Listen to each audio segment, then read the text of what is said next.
కొడుకు వీళ్ళంతా వచ్చారు కదా చేతికి వాళ్ళు అల్లుళ్ళు. నాకు అన్ఫార్చునేట్గా ఏంటంటే మా వాడు నేను చేసిన బిజినెస్ నేను చేయను అంటున్నాడు ఖచ్చితంగా.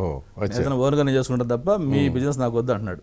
మరి మీరు చేస్తున్న పాలిటిక్స్ పాలిటిక్స్ కూడా వాడికి ఇంట్రెస్ట్ లేదు. కానీ వాళ్ళ అమ్మకి ఇంట్రెస్ట్ ఉన్నట్టుంది. లేదు వాడికి ఏదన్నా వాడికి ఆ ఇంట్రెస్ట్ ఏమి అంత రాడా వారసుడిగా నేను అనుకోవట్లా.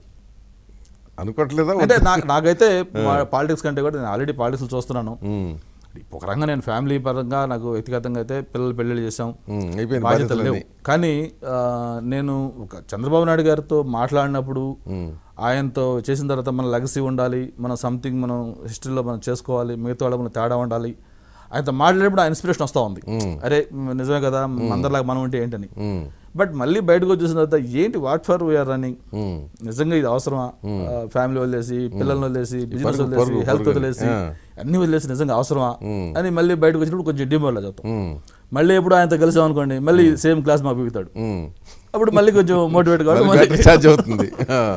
అట్లా నేను చూసిన తర్వాత నేనైతే సిన్సియర్గా మా పిల్లల్ని దీంట్లోకి పాలిటిక్స్లో తేవాలనుకోవట్లేదు. వాళ్ళు కూడా పెద్ద లక్కీగా ఏంటంటే వాళ్ళకి ఆ క్రేజ్ కూడా లేదు పాలిటిక్స్లో రావాలని. సినిమాల్లోకి వెళ్ళాలని ఉంటుంది. మా అబ్బాయికి అయితే సినిమాలోకి వెళ్ళాలని ఉంది, అందుకే ఒక సినిమా ఒకటి పూజ చేస్తాం, అది చేస్తాం. హీరోగానే అది చేసిన తర్వాత అది సక్సెస్ అయ్యి వాడు బాగుంటే, అది కూడా నాకైతే సినిమాలు కూడా నాకు ఇష్టం లేదు వాడు చేయాలని, ఎందుకంటే అది సక్సెస్ రేట్ కూడా తక్కువ, అది లైన్ కూడా మంచి లైన్. దైవదైన మోటార్ సర్వీస్ అంటే అటు అయిపోయింది. ఇప్పుడు నాకు కానీ లేదా అలాగే వాళ్ళ మామయ్య నారాయణ గారికి కానీ ఎస్టాబ్లిష్మెంట్ ఉన్నాయి చేసుకోవడానికి. అవును, రెడీమేడ్ బిజినెస్లు ఉన్నాయి, అవి చేసుకోవచ్చు, చేసుకుంటే బాగుంటుందని చెప్తా ఉన్నాం. బట్ పర్సనల్గా నాకు ఒక సినిమా చేస్తాను అంటే నాకు ఇంట్రెస్ట్ అంటున్నాడు కాబట్టి ఒకటి అలౌ చేసాం, ఒకటి మొదలుపెట్టి చేస్తాం. అయితే సరే సరే లేకపోతే వాళ్ళ బిజినెస్లో చూసుకోవటం అదేనా. సో ప్రత్యూష కంపెనీ ఏంటనేది ఇంకొక ఏడాది 2 ఏళ్ళు అయితే కానీ తెలియదు అంతే.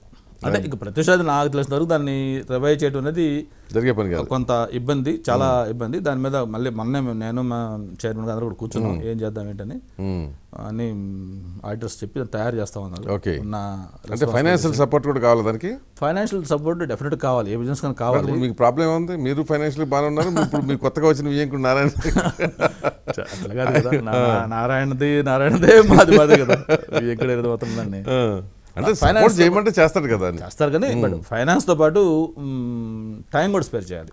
ఎవరో ఒక రెస్పాన్సిబుల్ పర్సన్ తీసుకొని. అవును, ఇప్పుడు మా రాజారావు కూడా ఏమైంది, తను మెడ్రాస్ షిఫ్ట్ అయ్యి వేరే యాక్టివిటీస్ లో ఇన్వాల్వ్ అయ్యాడు. దీనికి ఏంటంటే పర్సనల్ మానిటరింగ్ లేకపోతే జరగదు, అంత ఎఫెక్టివ్ రాదు. ఓకే, అవన్నీ కొంచెం ఇబ్బందులు ఉన్నాయి.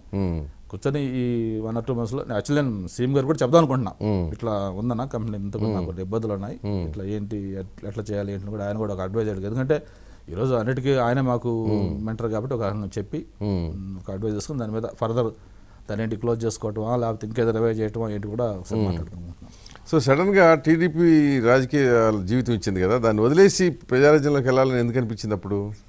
ఇందాక మీకు మాట్లాడుతూ ఒక మాట చెప్పాను, ఆయన పత్రుడిది మా ఇద్దరు తెలుసు. అవును, చెప్పినప్పుడు ఏం చెప్పానంటే నేను ఒక రెగ్యులర్ ఈ పొలిటీషియన్గా రాలా, ఏదో ఫ్యామిలీ నుంచో లేకపోతే కొత్తగా లేదు వచ్చి సంథింగ్ చేద్దామనే ఒక క్యూరియాసిటీతో ఉన్న వాళ్ళలో వచ్చిన తర్వాత అట్మాస్ఫియర్లో నాకు విత్ ఇన్ ద పార్టీ మా మధ్య డిఫరెన్స్ ఎలా వచ్చినాయంటే, అవతల కాంగ్రెస్ వాళ్ళు ఇంకో కనపడితే హ్యాపీగా మాట్లాడుకుంటూ చేసుకుంటున్నాం, విత్ ఇన్ ద పార్టీలో 2 ఎమ్మెల్యేలు కూడా మేము కనీసం టాకింగ్ టర్మ్స్ లేకుండా ఉన్నాయి.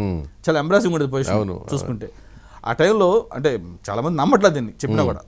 నా మనసాక్షి నాకు తెలుసు కాబట్టి నేను మీతో ఓపెన్ హార్ట్ కాబట్టి నేను ఓపెన్ చెప్తుంది ఏంటంటే, ప్రజారాజ్యం పార్టీ రాకపోతే నేను పాలిటిక్స్ మానేద్దాం అనుకున్నా రోజు. అవునా? ఎందుకంటే ఏంటి దేనికోసం వచ్చాం, ఎంపీకి వచ్చాం, గెలిచాం, ఎంత ఎందుకు, నాకు that is not my bread and butter, నాకు మంచి బిజినెస్ ఉంది, హ్యాపీగా బ్రహ్మాండ మంచి ఫ్రెండ్స్ ఉన్నారు, ఎన్ని వదిలేసి దీంట్లోకి వచ్చి రోజు ఈ డిస్టర్బెన్స్లు ఈ అన్కంఫర్టెన్స్ ఎందుకు. నేను పార్టీ మారే ముందు కూడా నేను సీఎం గారితో అయితే ఒక 2-3 times ఆయన కలిసి పర్సనల్గా నేను చెప్పాను, నాకున్న ప్రాబ్లం చెప్పాను, అన్నా నాకు మీ మీద నాకు ఎటువంటి ఇబ్బంది లేదు, మీరు నాకు హైయెస్ట్ ప్రయారిటీ ఇచ్చారు. గాడ్స్ గ్రేస్ నాకు ఎంత అదృష్టం అంటే చాలా తక్కువ మందికి అవకాశం ఉంటుంది. వైజాగ్లో ఎంపీ కడితే ఎంపీకి ఇచ్చారు, ఎమ్మెల్యే కడితే ఎమ్మెల్యేకి ఇచ్చారు, జిల్లా కావాలంటే జిల్లా ఇచ్చారు, రూరల్ కావాలంటే రూరల్, ఎక్కడ ఎనీవేర్ ఛాయిస్ నాకు అన్నట్టు ఇచ్చేవాళ్ళు. అటువంటి అదృష్టం చాలా తక్కువ మందికి, అంత ప్రయారిటీ ఇచ్చాడు నాకు. పార్టీ ఆ రోజు మానేసినప్పుడు కూడా ఆయన అదే అన్నారు, నీకు అక్కడ ఎవరైనా ఇబ్బంది అయితే ఇంకో చోట చెప్పు, నీ ఇష్టం, నువ్వు కావాలంటే ఎంపీ కావాలంటే ఎంపీకి వెళ్ళు, లేకపోతే ఎమ్మెల్యే కావాలంటే ఎమ్మెల్యేకి వెళ్ళు, లేదు నీకు ఇంకేది కాదు, నువ్వు కంటెస్ట్ చేయకుండా ఉంటారంటే నువ్వు రేపు ఎమ్మెల్సీ ఇచ్చి నీకు ఏదైనా చేస్తాను, అంత ఓపెన్గా ఎవరు ఏ లీడర్ చెప్పరు. ఆయన చెప్తే చెప్పారు కాదన్నా మీతో కాదు నాకు ప్రాబ్లం, మీకు ఎప్పుడు చెప్తా ఉన్నా ఇక్కడ నాకు ఈ ప్రాబ్లం జిల్లాలో ఉంది, దాన్ని మీరు కూడా దాన్ని సాల్వ్ చేయలేని పరిస్థితిలో ఉన్నారు. ఇప్పుడు ఆయన కూడా ఏం చేయాలి, ఇప్పుడు అపోజిషన్ ఉన్నాడు కదా, అంత అథారిటేటివ్గా ఉన్నాడు, దాన్ని ఇప్పుడు అతనికి చెప్పి ఏంటి తమాషాలు చేస్తున్నావా, ఏంటి ఎందుకు మీరు ఇట్లా ఉంటారు అని చెప్పి చెప్పలేని పరిస్థితిలో ఉన్నారు.